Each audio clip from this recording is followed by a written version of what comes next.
नमस्कार, मैं शिमला से राजेश मल्होत्रा। आप देख रहे हैं दिव्य हिमाचल टीवी का खास कार्यक्रम हिमाचल की बात मेरे साथ।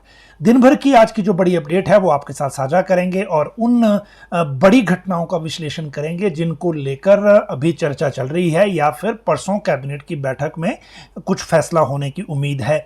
आज सबसे पहले कल जो हमने आपको बताया था कि राइडर की जो फाइल है उसको लेकर क्या असमंजस और सारी घटनाएं चल रही हैं, आज भी कुछ बातचीत उसमें हुई है और कल उसमें फैसले को लेकर एक बड़ा दिन है। इसलिए ये पूरी सीक्वेंस आपको बताएंगे कि 26 तारीख को कैबिनेट में जो परसों कैबिनेट की बैठक है उसमें ये मामला आ रहा है या नहीं, एजेंडे के तौर पे इसको लिया जा रहा है कि नहीं। ये सबसे बड़ी अपडेट आज की होगी क्योंकि इससे रिलेटेड दो कैटेगरीज हैं, एक वो जो 2 साल के राइडर में फंसे हुए हैं और एक वो जो JOAIT की क्लर्क के साथ पैरिटी मांग रहे हैं। और इन दोनों मामलों में 3 अप्रैल की जो अनाउंसमेंट थी मुख्यमंत्री की, उस अनाउंसमेंट से लेकर अब तक जो डिसीजन है इसमें वो उसको लेकर बहुत सारी क्लैरिटी अभी होना बाकी है। इसके साथ आज जो दूसरा मामला आपके साथ डिस्कशन का है वो है मल्टीटास्क वर्कर की भर्ती में, जिसमें क्लैरिफिकेशन जो 8000 पद भरे जा रहे हैं उसको लेकर जो कुछ पॉइंट्स रेज हुए थे और उनमें क्लैरिफिकेशन में एक बड़ी महत्वपूर्ण बात सामने आई है कि अगर नंबर टाई हो जाते हैं तो फिर नौकरी कैसे मिलेगी, और वो फॉर्मूला आज हम आपको बताएंगे कि ये किस तरह से इसको बना रहे हैं और किस तरह से ये जो नौकरी में अब शामिल होगा। MLA के लिए जो ये बीजेपी MLAs की बात है और MLA के साथ उनके लिए भी जो 2017 का चुनाव लड़े हैं, जो प्रत्याशी रहे हैं, शिमला उनके लिए एक तरह से बैन हो गया है। संगठन ने क्या टारगेट नया दिया है और क्यों शिमला आने पर एक तरह से रोक लगा दी गई है, वो भी एक इंटरेस्टिंग अपडेट है। इंटर डिस्ट्रिक्ट क्लैरिफिकेशन की बड़ी सारी क्वेरीज आज थी, लगभग मामला सॉर्ट आउट हो गया है, लेकिन एग्जैक्टली सिचुएशन क्या है वो अभी आपको बताएंगे। पुलिस को 60 लाख का बीमा कवर मिला है जो पुलिस के जवान हैं जो सडन एक्सीडेंट या किसी भी तरह की डेथ होने के ऊपर, और ये किस तरह से व्यवस्था को लागू किया है पुलिस ने या DGP ने, वो आपको बताएंगे। हेलीकॉप्टर पर क्या झगड़ा है, क्योंकि पहले हमने आपको बताया था जब बड़ा हेलीकॉप्टर राज्य सरकार के पास था उसको छोड़ के छोटा ले लिया, लेकिन इस सारे टर्मिनेशन में जो कॉन्ट्रैक्ट टर्मिनेट किया गया अब वो क्यों लीगल झगड़े में फंस गया है वो आपको बात बताएंगे। HRTC 108 की हड़ताल HRTC बसेस की है, वो जो कॉल दी गई है 30 मई से, एक वो है और 108 एम्बुलेंस अलग से मैटर है। तो इन दोनों मामलों की अपडेट आपको अलग से बताएंगे। जिला परिषद कैडर को लेकर एक उम्मीद भरी खबर है, वो जानकारी आपको देंगे। अफसरों के तबादले क्यों हुए, किसके हुए, ये भी एक बात है। महिला कांग्रेस ने आज यहां राष्ट्रीय अध्यक्ष आई थी तो क्या आरोप दागे हैं वो भी आपको बताएंगे। RSS दफ्तर में चीफ मिनिस्टर का पूरा दिन क्यों निकला है, एक ये अपडेट है। कांगड़ा में स्मृति ईरानी भी आ रही हैं, वो भी आपको अपडेट देंगे। और मोदी से पहले अनुराग ठाकुर क्यों अपने स्टेडियम में पहुंचे हैं, ये भी धर्मशाला स्टेडियम की जो अपडेट है। और इसके साथ जो पेपर लीक का अगर हम मामला आपको बताएं, अब तक क्या क्या चीजें जब्त की गई हैं, कितने लोग गिरफ्तार किए गए हैं, कितने उसमें और चीजें मिली हैं और कितने जिलों में पेपर लीक था, ये अपडेट आज आपको देंगे। पठानकोट 4 लेन जो मंडी है वो अब एक तरह से शुरू हो गया है, फर्स्ट स्ट्रेच। मौसम की अपडेट आपको देंगे और कोविड रिपोर्ट आपको बताएंगे। मौसम ने सबसे पहले सरप्राइज किया है, खासकर ऐसी जगहों पे जहां स्नोफॉल हुआ है, और वो भी मई के खत्म होते होते, जिस दौरान इस सीजन के दौरान जो नॉर्मली गर्मियों के इस सीजन में आसमान से आग बरस रही होती है, लेकिन इस बार आसमान से बर्फबारी हुई है। जो सिरमौर का पिछले कल जो एक चोटी है वहां पर बर्फबारी हुई है 60 साल के बाद, और आज जो लाहौल स्पीति के एरियाज हैं वहां पे बर्फबारी रिकॉर्ड की गई है। तो ये अपने आप में एक अलग फीलिंग है, और शिमला से लेकर जितने भी चोटी ऊंचाई वाले क्षेत्र हैं वहां पर इस सर्दी को एक तरह से नवंबर दिसंबर वाली सर्दी के साथ की तरह की फीलिंग के साथ देखा जा रहा है। जहां तक मैक्सिमम टेम्परेचर की बात है तो वो जो 7 से 10 डिग्री के बीच में डाउन आया है, और कल भी मौसम इसी तरह से रहेगा और परसों से खुलना शुरू होगा, यानी कि परसों से साफ हो जाएगा। लेकिन इसके साथ जो अगर हम साथ में आपको कोविड रिपोर्ट अगर साथ में साझा कर लें, कोविड को लेकर जो सिचुएशन है वो लगभग थ्रू चल रही है, एक तरह से कोई चिंता वाली बात है नहीं। आज 1665 टोटल सैंपल थे, 2 नए पॉजिटिव केस मिले, 10 लोग रिकवर हुए हैं, एक पेशेंट आज एडमिट हुआ है। टोटल एक्टिव केस 50 रह गए हैं, जो 80 के आसपास पहले पहुंच गए थे, अब 50 पे वापस डाउन आ गए हैं। हॉस्पिटल्स में टोटल एडमिशन 4 पेशेंट्स की है, टोटल डेथ 4117 ही है, तो उसमें कोई इजाफा नहीं हुआ है। तो ये दो बातें हो गई एक साथ, जो मौसम की और कोविड का जो अपडेट है उसकी। अब इसके बाद अगर हम अगली आपके साथ बात करें तो वो पठानकोट मंडी 4 लेन का काम शुरू होने की है। और इसके साथ फिर दूसरी जो बात है वो है पेपर लीक में क्या क्या चीजें हमें मिली हैं। अभी तक अगर हम 4 लेन के काम की अगर बात करें तो उसमें भी जो अपडेट है वो अच्छा ये है कि जो फर्स्ट स्ट्रेच है इसका वो शुरू हो गया है, निर्माण कार्य इसका, और 2 साल में इसको पूरा करना है पठानकोट मंडी 4 लेन का। और पहले चरण का उपमंडल नूरपुर के तहत जो निर्माण कार्य शुरू हुआ है वो जो है पठानकोट मंडी 4 लेन का पहले चरण का नूरपुर के तहत चक्की के साथ लगते कंडवाल से लेकर भेड़खड़ तक का ये 28 किलोमीटर का एरिया है। 828 करोड़ में ये बन रहा है और इसका काम IRB कंपनी को दिया गया है और इस कंपनी ने इसको काम को शुरू करने को लेकर तैयारियां शुरू कर दी हैं। इस माह सुप्रीम कोर्ट से क्लियरेंस मिलने पर प्रदेश सरकार ने वर्किंग परमिशन मिलने के बाद NHAI ने इस कंपनी को 18 मई को जो एक तरह से डेट मिलने के बाद अब कंपनी ने ये काम शुरू कर दिया है। तो ये फर्स्ट स्ट्रेच है जो शुरू हो रहा है। अच्छी बात भी है क्योंकि इसके बाद फिर जो बाकी चीजें हैं वो धीरे धीरे सारी चीजें शुरू हो जाएंगी। अगर हम पुलिस पेपर लीक की बात करें तो अब तक 91 लोग इसमें गिरफ्तार हो चुके हैं और इनमें सबसे ज्यादा 57 कांगड़ा जिला से हैं, सोलन से 19, हमीरपुर से 4, मंडी बिलासपुर चंबा से 3-3, ऊना कुल्लू से 1-1 आरोपी को गिरफ्तार किया गया है। 63 अभ्यर्थी हैं, 3 परिजन हैं, 1 एजेंट है, साजिशकर्ता बाकी लोग शामिल, एजेंट ज्यादा हैं और बाकी जो लोग मिले हुए थे इसमें जो साजिश करता है वो अलग से हैं। 15 एजेंट और जो बाकी लोग हैं वो हिमाचल से हैं, 10 अन्य राज्यों से हैं। इनमें से 26 लोग न्यायिक हिरासत में हैं, 21 पुलिस की हिरासत में अभी चल रहे हैं। तो ये जो मामला है, सबसे बड़ी बात यह है कि 8 जिलों में पेपर लीक के एक तरह से सबूत मिले हैं और पेपर लीक का ये मामला 8 जिलों में फैला हुआ था। और इसके साथ जो इनके साथ इनसे जो सीजर हुआ है, जो चीजें बरामद की गई हैं वो भी बड़ी इंपॉर्टेंट है आपको जानना। अब तक 10.5 लाख नकदी मिली है, 5 कारें, 137 मोबाइल फोन, लैपटॉप इत्यादि मिले हैं। सीबीआई को आज आगे जांच बढ़ाने के लिए ये सारी चीजें, दस्तावेज वगैरह और जो भी सीजर हुआ है वो सारा सौंप दिया जाएगा ताकि ये जो जांच है उसको मदद मिले। अब आप देखिए, 5 कारें, 137 mobile phone, 4 laptop, 1 DVDR, 10 hard disk, 1 pen drive, 3 memory card और 1 जियोफाई बरामद किया गया है। इनके पास 10वीं और 12वीं के प्रमाण पत्र, पासबुक, 2 चेकबुक, 3 पैन कार्ड, 2 आधार कार्ड, 7 डेबिट कार्ड, हाजिरी रजिस्टर, विजिटिंग रजिस्टर, इस तरह की बड़ी सारी चीजें मिली हैं। जहां तक 10.5 लाख की जो ये मुद्रा है, इसमें 6000 जो है वो नेपाली करेंसी भी है। तो ये जो अपने आप में जो हैरान करने वाली बात है, क्योंकि इसमें जो गिरफ्तारियां हैं वो हिमाचल से बाहर भी हुई हैं। तो ये बात हो गई पेपर लीक की। पेपर लीक के बाद अब बात करते हैं प्रधानमंत्री के धर्मशाला वाले दौरे से। शिमला तो 31 मई का है, तैयारियां चल रही हैं और इन तैयारियों में अभी शिमला में रिज मैदान पर 2 तरह की लोकेशन है। एक जो ऊपर जो टक्का बेंच है उसको भी यूज किया जा सकता है और रिज पे भी स्टेज बनाया जा सकता है, उसको लेकर तैयारियां चल ही रही हैं। लीज लाइन 3 अलग अलग बिछाई जा रही हैं क्योंकि इंटरनेट कनेक्टिविटी रिज मैदान पे पुअर रहती है, इसलिए वो व्यवस्था उस तरह से की जा रही है। लेकिन धर्मशाला में जो 16 जून 16, 17, 18 वाला जो एक चीफ सेक्रेटरी कॉन्फ्रेंस आ रही है, उस कॉन्फ्रेंस के लिए नीति आयोग की टीम के साथ आज धर्मशाला एडमिनिस्ट्रेशन की बैठक थी। उस बैठक में बाकी सारी चीजें तय हो रही हैं। उसमें धर्मशाला स्टेडियम का जो इंडोर स्टेडियम बाहर वाला है वहां पर ये चीफ सेक्रेटरी कॉन्फ्रेंस हो रही है और केंद्रीय जो खेल मंत्री हैं अनुराग ठाकुर, वो आज धर्मशाला स्टेडियम पहुंचे थे। उन्होंने वहां जायजा लिया। जायजा लेने की सबसे बड़ी वजह यह थी कि अगर प्रधानमंत्री वहां रुक रहे हैं तो नेचुरली वो स्टेडियम का भी दौरा करेंगे और वहां पे काम चल रहा था मरम्मत का बीच में, तो वो उन सारी चीजों को लेकर उन्होंने जायजा लिया और बाकी जो तैयारियां करने को लेकर भी निर्देश दिए हैं। और ये तो बात हो गई प्रधानमंत्री और जो अनुराग ठाकुर हैं उनके दौरे को लेकर।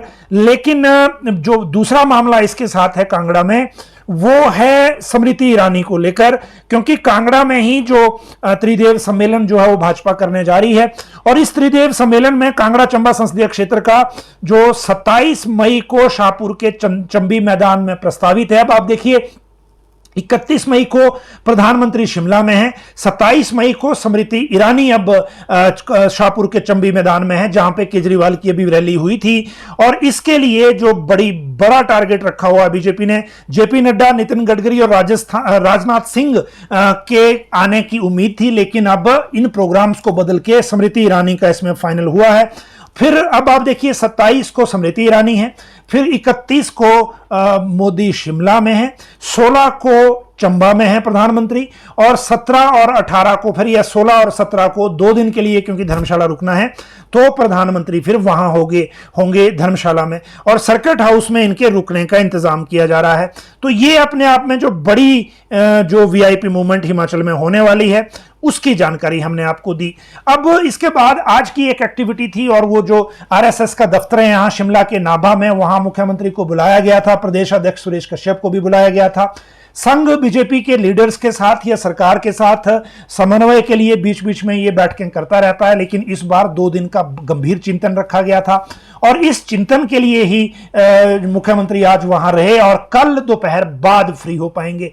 बताया यह गया कि दिल्ली से कोई आरएसएस के पदाधिकारी आए हुए हैं, उनके साथ ये डिस्कशन था, और उसी डिस्कशन का एक ये पार्ट है कि आगामी चुनाव से पहले जो रणनीति है संघ के साथ या पार्टी के साथ वो क्या रहेगी, क्योंकि चुनावी साल है, हर एक्टिविटी पर नजर रहती है और हर एक्टिविटी पॉलिटिकल जो है वो गंभीर रहती है चुनावी साल में। तो इस सभी को इसके ऊपर सभी की नजर है, और बीजेपी में तरह तरह की चर्चाएं भी इसको लेकर है। महिला कांग्रेस का एक जो आरोप वाली बात है वो भी आपको बता दें, आज जो इनकी राष्ट्रीय अध्यक्ष हैं वो आई हुई थी शिमला में, और इनका जो यहाँ कार्यक्रम था, और ये राष्ट्रीय अध्यक्ष है नीता डिसूजा, ये आई हुई थी। इन्होंने आगामी विधानसभा चुनाव से पहले जो कांग्रेस की, महिला कांग्रेस की तैयारी को लेकर बात है वो रही।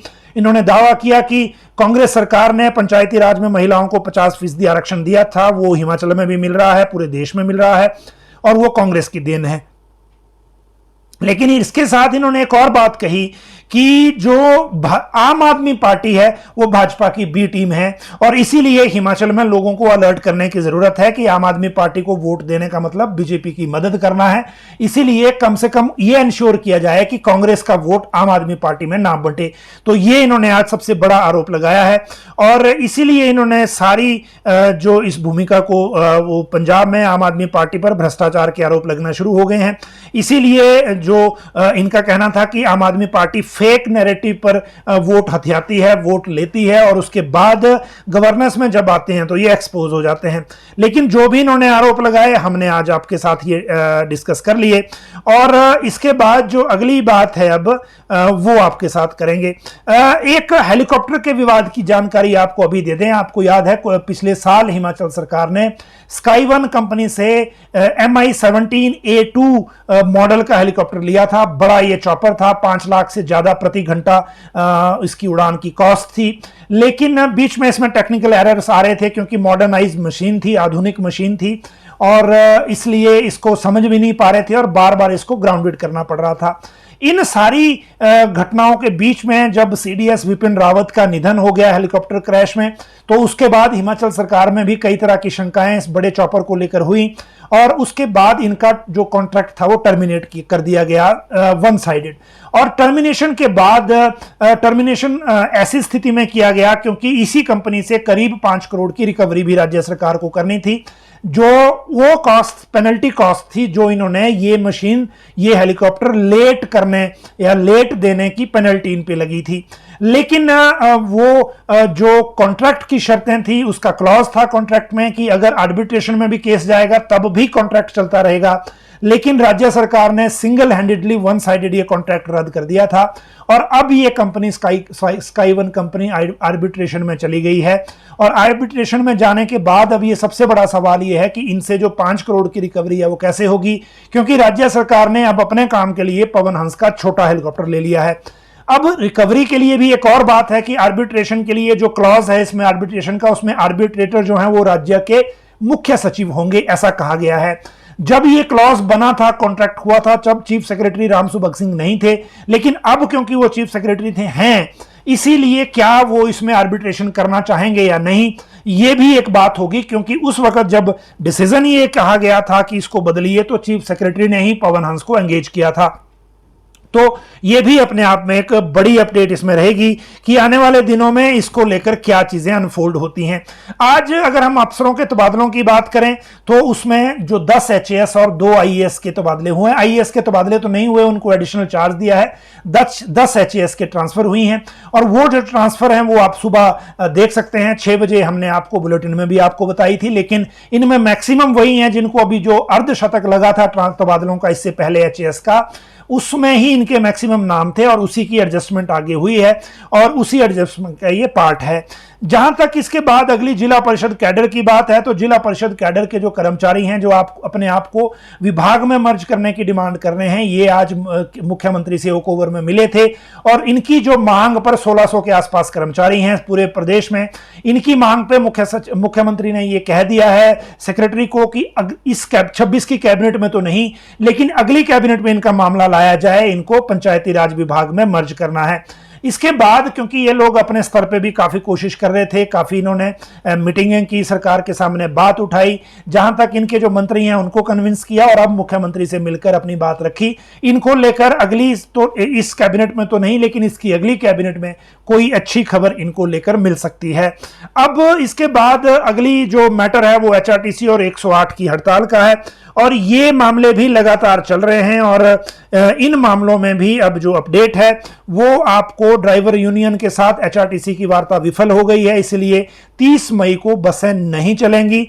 छठा वेतन आयोग देने को एचआरटीसी राजी हो गया था, लेकिन भत्तों की अदायगी पे सहमति नहीं बनी थी, इसलिए ये बात नहीं हुई। और उसके बाद आज इन्होंने एचआरटीसी के जो कर्मचारी हैं इन्होंने नारेबाजी की, हमने आपको ये लाइव भी दिखाया था और इस नारेबाजी के बाद इन्होंने ये फैसला लिया कि 30 मई को पूरे प्रदेश में एचआरटीसी की बसें नहीं चलाई जाएंगी। तो अब अगर इसमें हालांकि जो इनके प्रधान है मान सिंह ठाकुर, इन्होंने ये भी कहा कि टेबल टॉक नहीं छोड़ेंगे, जब भी सरकार बातचीत के लिए बुलाएगी तो करेंगे। अब 26 को कैबिनेट है, हो सकता है कैबिनेट में कोई डिस्कशन हो या जब परिवहन मंत्री शिमला आएंगे तो वो भी हो सकता है इनके साथ बात करें, क्योंकि कैबिनेट के लिए उन्होंने आना ही है। तो ये एक बात हो गई। इसके साथ जो दूसरी बात है वो मामला 108 कर्मचारियों का है। हमने आपको 6 बजे के बुलेटिन में भी बताया था कि 108 के जो कर्मचारी हैं वो भी एम्बुलेंस वो खड़ी करने का चेतावनी दे चुके हैं और उनको लेकर भी अभी जो मामला है वो सॉर्ट आउट नहीं हो पाया है। उनसे भी अभी ऐसी कोई बातचीत नहीं हुई है कि जिसको लेकर वो अपनी हड़ताल को टाल सकें। तो ये 2 अपडेट थी एक साथ, तो हमने आपको एक साथ इसकी बात बता दी। अब अगली बात करें इसके साथ तो वो है पुलिस का जो पुलिस में जो 60 लाख का बीमा है वो, और ये अच्छी खबर इसलिए है कि पुलिस कर्मियों के लिए पुलिस का जो मुख्यालय है उन्होंने ये स्टेप उठाया है। व्यक्तिगत दुर्घटना बीमा कवर अब 60 लाख का होगा। पुलिस विभाग ने पीएनबी के साथ एमओयू साइन किया और सेवानिवृत्त पुलिस कर्मियों को भी इस सुविधा का लाभ मिलेगा। अब देखिए, ना केवल सर्विंग बल्कि रिटायर्ड कांस्टेबल्स को या पुलिस कर्मियों को भी लाभ होगा।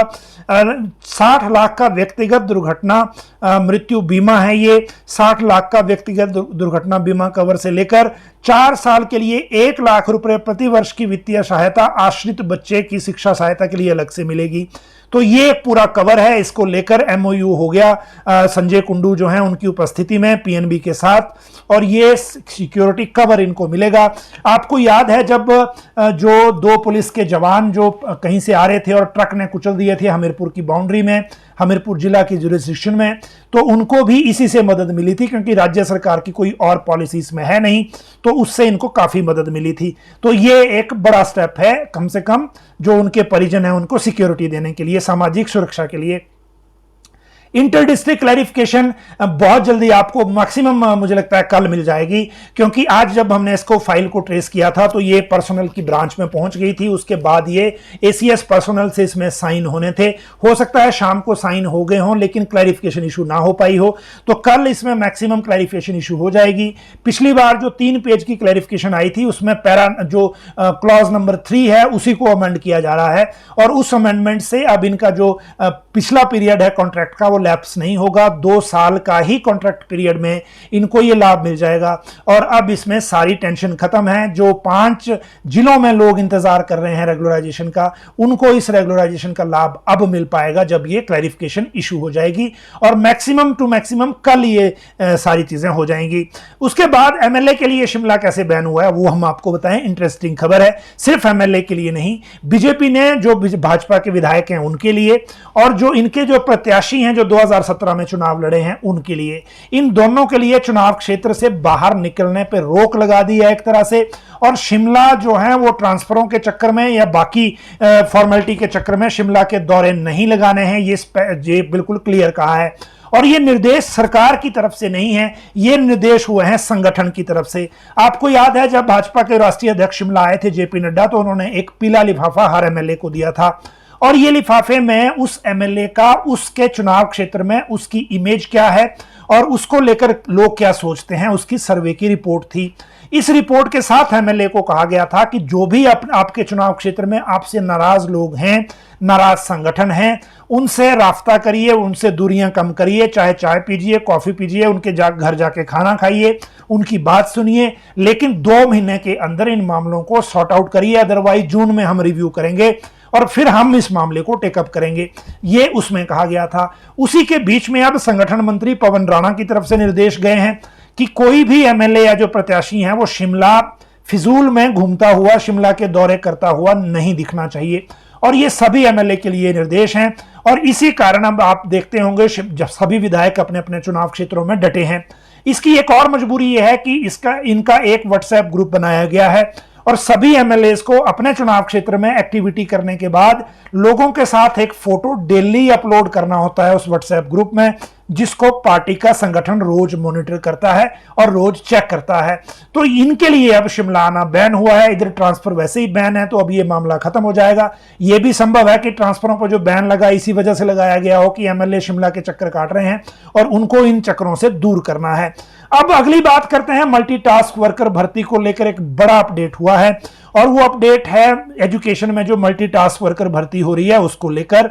पीडब्ल्यूडी वाली जो मल्टीटास्क भर्ती है उसमें बड़ा इंटरेस्टिंग है कि आपको सीमेंट का बैग कंधे में उठा के 60 सेकंड में कहां तक आप पहुंचाते हैं उस तरह का एक फॉर्मेट दिया गया है, क्योंकि उनको लेबर चाहिए।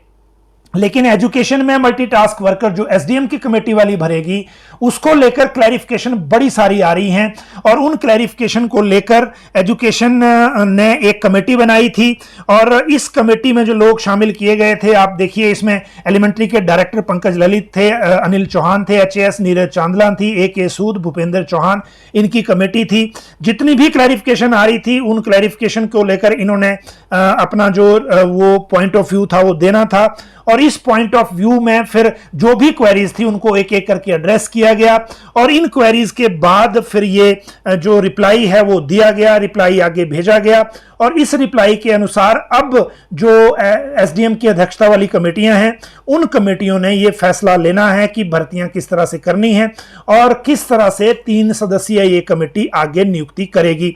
इन नियुक्तियों में एक और चीज बड़ी इंटरेस्टिंग है देखने वाली, कि जो भी ये नियुक्ति होगी वो एक सर्टन टाइम लिमिट में होगी, और टाइम लिमिट के साथ साथ ये भी देखना होगा कि जो मार्क्स दिए गए हैं पहले से पॉलिसी में, वो मार्क्स किस तरह से आगे इफेक्टिव होते हैं, और उन मार्क्स को जो ये क्लैरिफिकेशन है इसको ये क्लैरिफिकेशन जो है ये इस मार्क्स को कैसे अलॉट करती है।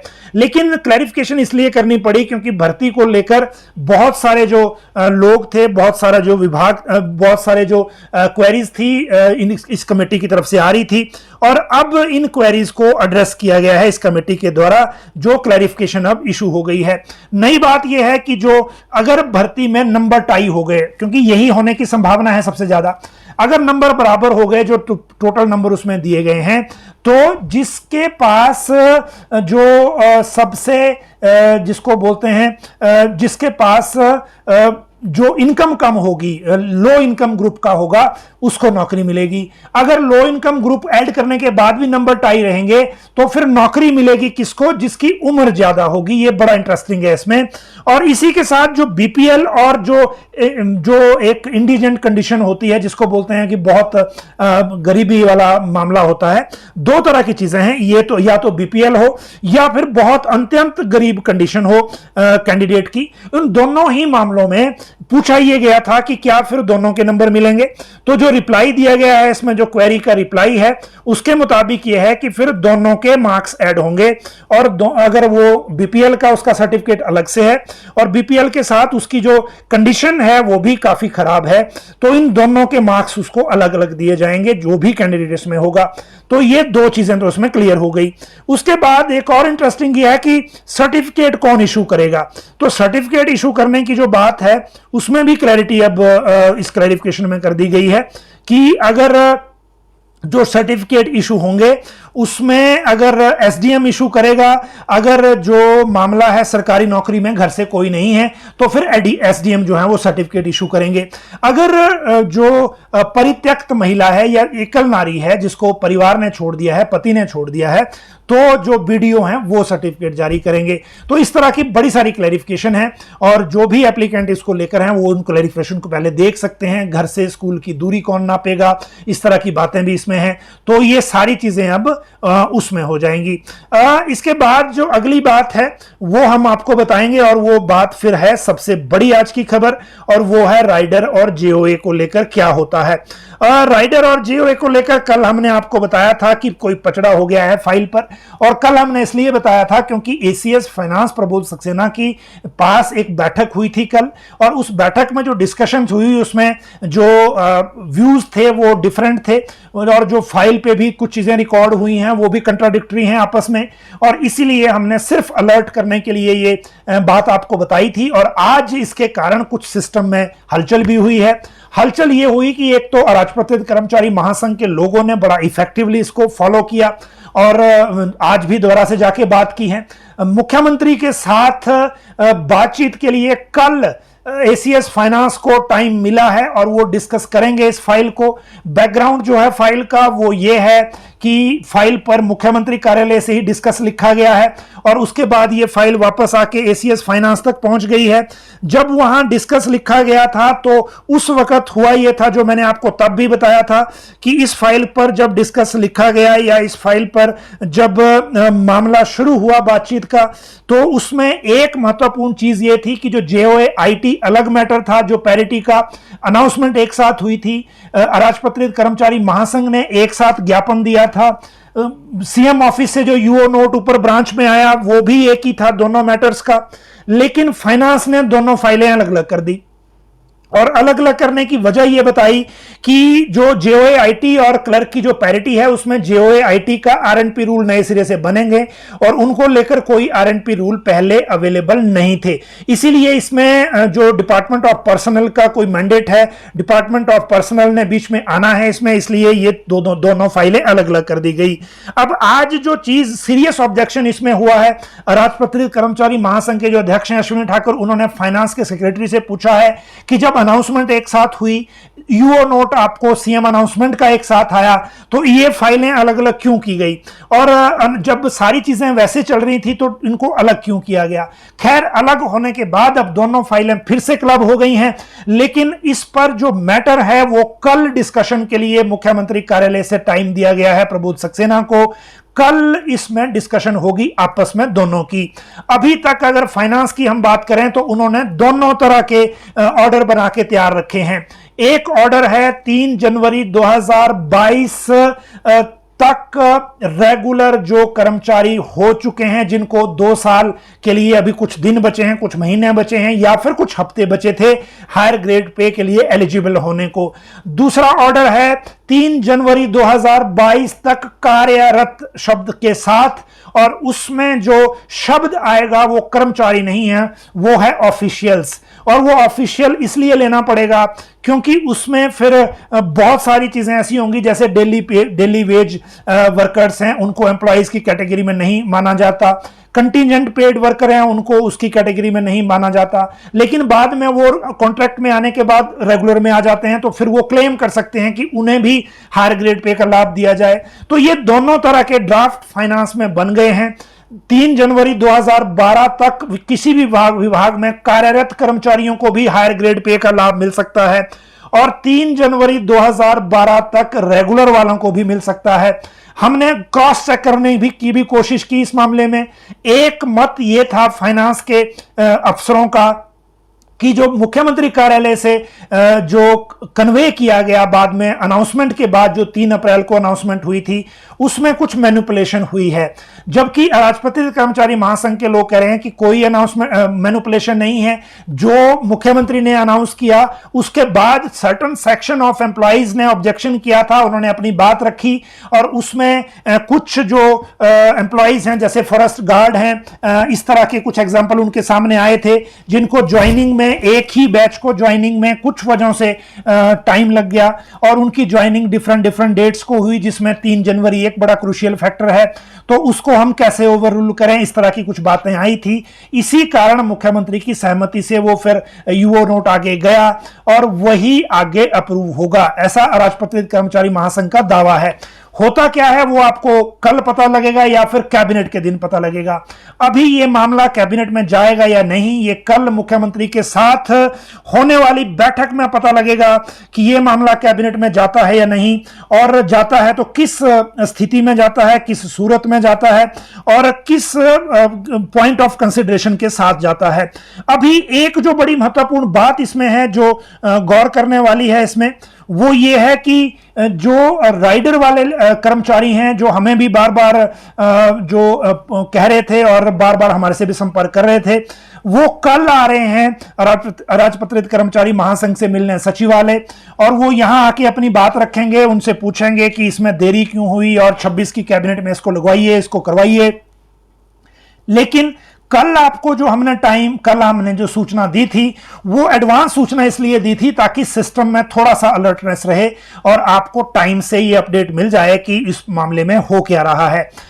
डे 1 से हम आपको कह रहे हैं कि मसला सुलझेगा, लेकिन क्रिटिकल इसमें चीज ये है कि 3 जनवरी 2022 की डेट बड़ी क्रूशियल है कि वहां तक रेगुलर या वहां तक कार्यरत, ये दो चीजों में बहुत डिफरेंस है। इसकी फाइनेंशियल इंप्लीकेशन भी अलग है, इसका जो लाभ मिलना है कर्मचारियों को उनकी संख्या भी अलग है। तो मकसद सिर्फ इतना था और इसीलिए हम उम्मीद ये कर रहे हैं कि ये मसला सुलझ जाएगा। बड़े दिनों से लोग इंतजार कर रहे हैं और इसीलिए कल इसमें फैसले का दिन है, सिर्फ 2 वजहों से। एक तो जो राइडर के लोग आ रहे हैं मिलने, वो क्या कितना दबाव बना पाते हैं और उनको लेकर जो राजपत्रित कर्मचारी महासंघ के पदाधिकारी हैं वो क्या कितना उनको एश्योर कर पाते हैं, और दूसरा जो मुख्यमंत्री ने टाइम दिया है एसीएस फाइनेंस को, उस बैठक में क्या मामला कितना सॉर्ट आउट होता है, ताकि परसों की कैबिनेट में ये किस तरह से मैटर लगेगा और किस तरह से डिसीजन होगा। तो ये आज की जो प्रमुख बातें थी हमने आपके साथ साझा की। हमारे इस लाइव स्ट्रीम को शेयर जरूर किया करें ताकि आपके लिए बाद में कोई अगर आप हमारे पास सूचना हो तो उसकी नोटिफिकेशन आपको लाइव की टाइम पे मिल जाया करे। आप सब लोग लाइव जुड़े, बहुत बहुत शुक्रिया। कल फिर मिलेंगे इसी समय इसी प्लेटफॉर्म पे। बहुत बहुत धन्यवाद।